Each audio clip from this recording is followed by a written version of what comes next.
Hi everyone, welcome back to my channel. So today I wanted to do a video. I have done a version of this video before and I actually went back and looked at it. I think it was called Doctors That You Can Trust, and then the other video, because I'm also going to make two videos. It's kind of like a mini series. Those Doctors You Can Trust and The Worst Doctors Ever. And I watched the videos and I actually didn't really provide a list. I think I was making those videos in response to a lot of the consults that I had at stem cell clinics and kind of how I was getting, different vibes from all the different doctors. And I should have made the videos more specific to that. But I actually wanted to make sort of a broader video that just talks about qualities in good doctors and in bad doctors. And these are things that I've noticed and that I've picked up on over the years. So today I'm going to talk about bad doctors. There are a lot of obvious signs of bad doctors. And unfortunately, those of us who are chronically ill know this better than anybody else. We have, probably more experiences with bad doctors than we do with good doctors. But there are very obvious signs, if the doctor yells at you, if they have a lot of attitude, you know, if they're inattentive, that kind of thing. Those are sort of the obvious traits. So I'm going to talk, list some of those, but also focus on some that I have noticed recently that are a little bit more subtle and that I don't think most people really pick up on when seeing a doctor. So obviously, yelling and stuff like that, but I also noticed that some doctors are kind of spaced out. They seem kind of out of it. They don't really respond or give a lot of feedback. I guess that would go under inattentive, but there are just some doctors who, for whatever reason, are very quiet. And that's never a good sign. I've noticed that some of my good doctors are very chatty, or seem to sort of have a, not a dialogue, but a little like a rapport with you as a patient. So if they just seem kind of out of it, probably not a good doctor. Obviously, doubting your condition. If there is evidence that you've got something going on, if you have positive blood work or something showing kind of off in your blood work, and them saying, it's all in your head, which I have had doctors do that. Check out my video where I talk about the worst doctors ever. Then yeah, I would say that that's a really bad doctor because you're actually showing things on your blood work. Now, I had made a video on gaslighting, and I do talk about how a doctor telling you that there's nothing wrong with you when you have all negative blood work, no positive tests, that's technically not gaslighting, because gaslighting is making you doubt your reality. Your reality is that none of your tests are showing anything. So that's not really gaslighting. That's just them, saying there's nothing, your blood, that's just them being lazy, basically. But doubting your condition in the face of evidence, in the face of, there's something here, your blood work is kind of off, or there's something, maybe you have a rash on your arm, or you have some kind of visible issue, and they're still kind of doubting it and saying, this might be psychological, it might be, just stress, this and that. I would say that that's a really bad doctor, because they should at least either run more blood work or order more tests, or, refer you out to a specialist. Speaking of that, another sign of a bad doctor is one that doesn't want to refer you out. Now, this can be an issue depending on what kind of insurance you have.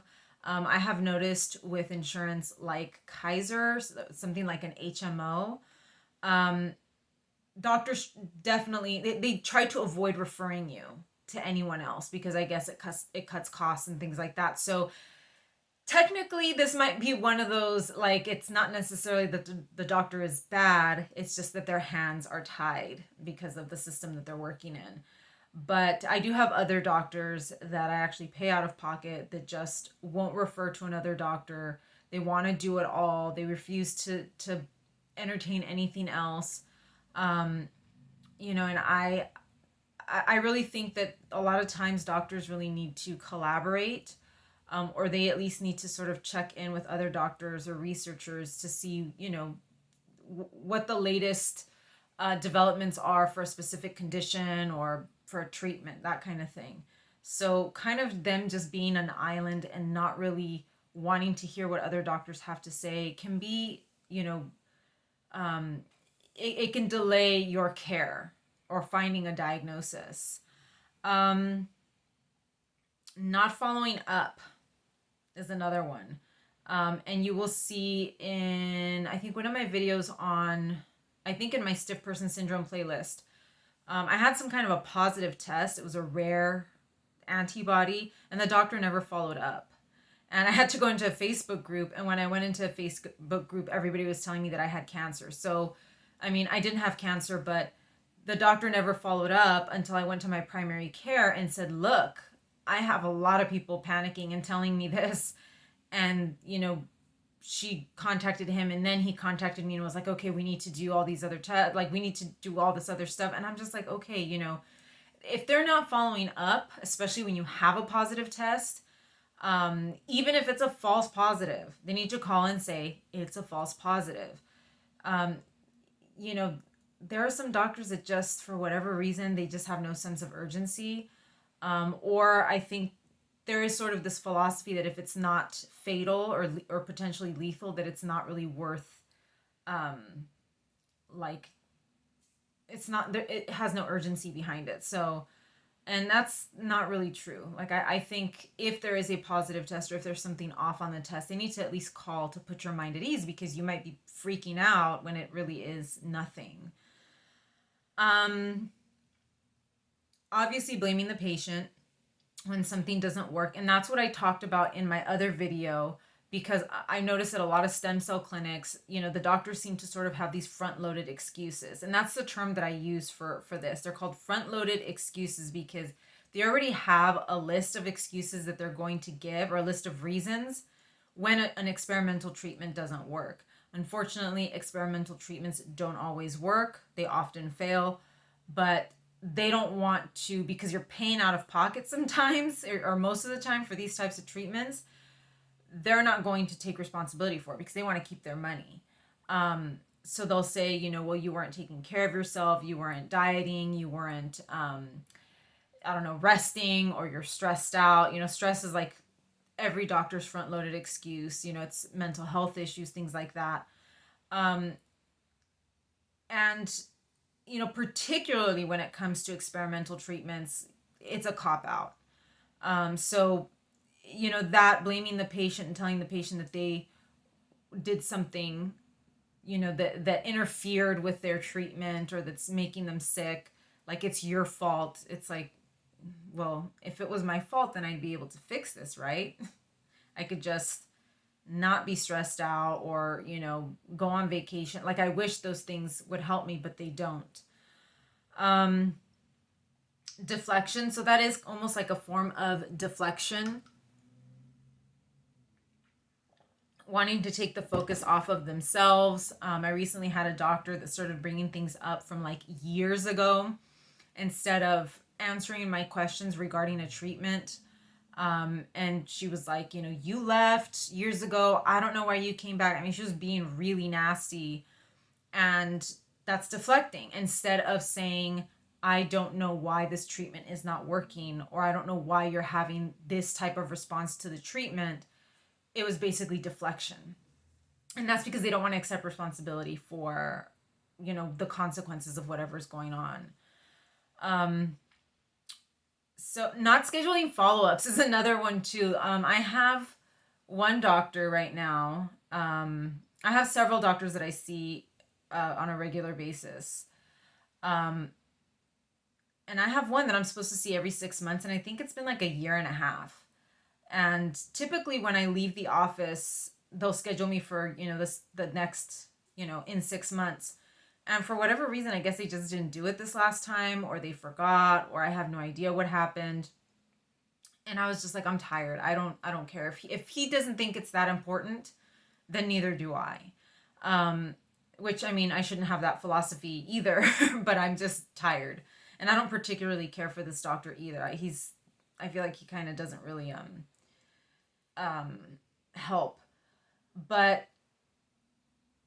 when I do my next video, I'm going to do a video on good doctors. You'll see that a good doctor is on top of it. And that it's no excuse to not schedule your follow-ups, especially if you are supposed to be having follow-ups at a specific interval.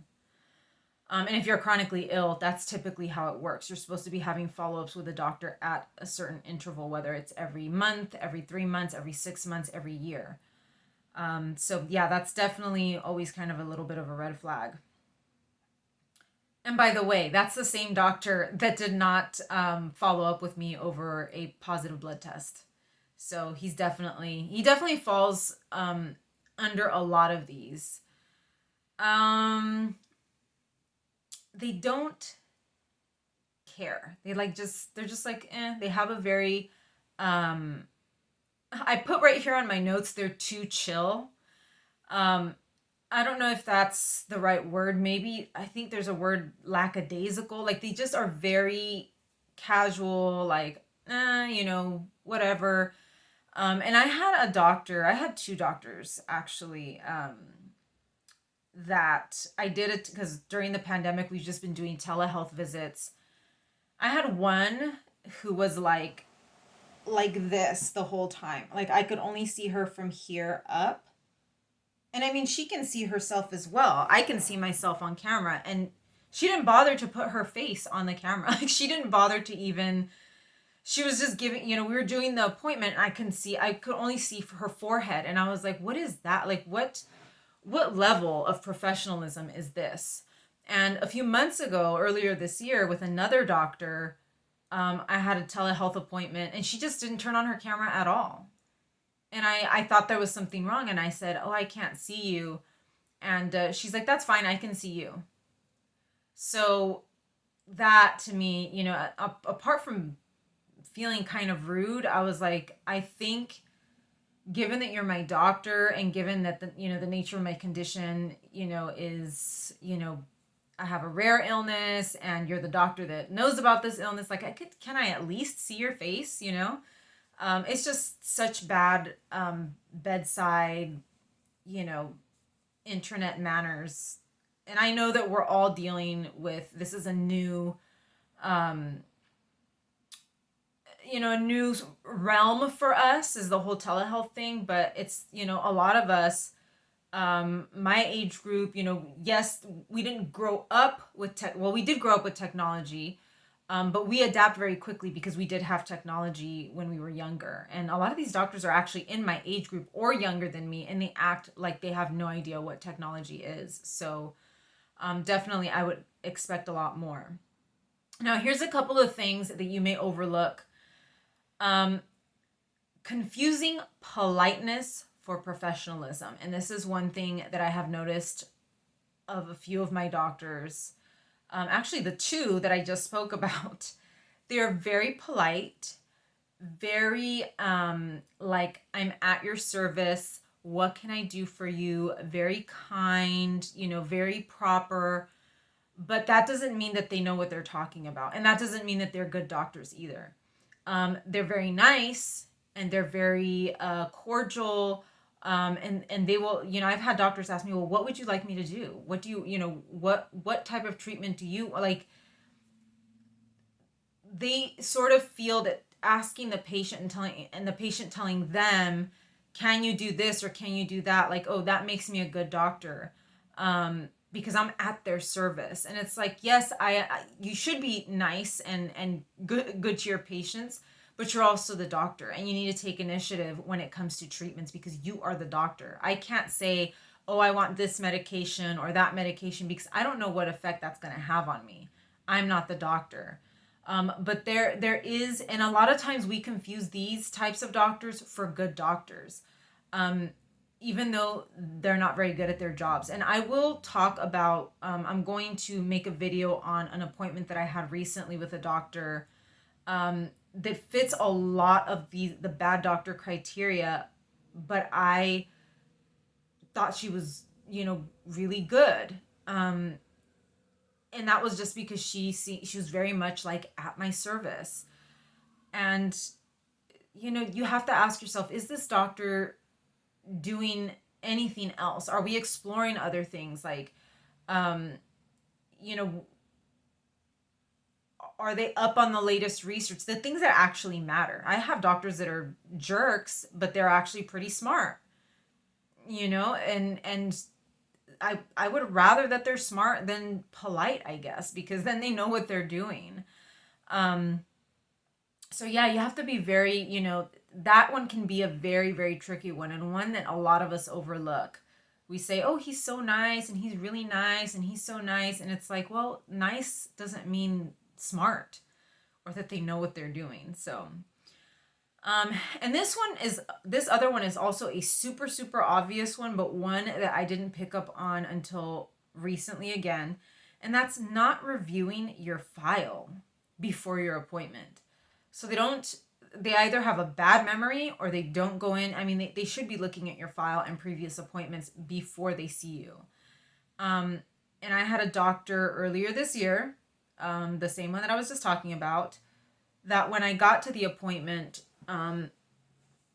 she was like, well, what's your dosage of medication and how much are you doing and how are you administering the medication?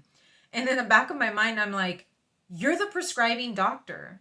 How do you not know what medication I'm on and the dose? Like, I just sat there and it just totally blew my mind because I was like, you're the prescribing physician. How do you not know this? And she's renewed my prescription 3 times. Like, it just blew my mind. And again, she's another one that doesn't schedule follow-ups. I have to call and say, or actually the pharmacy has to tell me, look, you need to schedule a follow-up with this doctor. And I will talk about her in depth in another video. So, I think that's what I have right now. I mean, like I said, a lot of these are obvious, but there are these last 2 that I mentioned are sort of the ones that a lot of times we don't really pay attention to. And I'm going to make another video on good doctors. And you're going to see a lot of the opposite of what I just said. And I'll give examples as well, because I actually, at this moment, I have probably 3 doctors that I would say are really good or above average. And yeah, their attitudes are not always the best. But as far as knowing their stuff and knowing medicine, they're pretty good. And again, like I said, being polite doesn't go hand in hand with knowing what you're doing. So that's what I have for you guys today. Watch out for the other video on good doctors.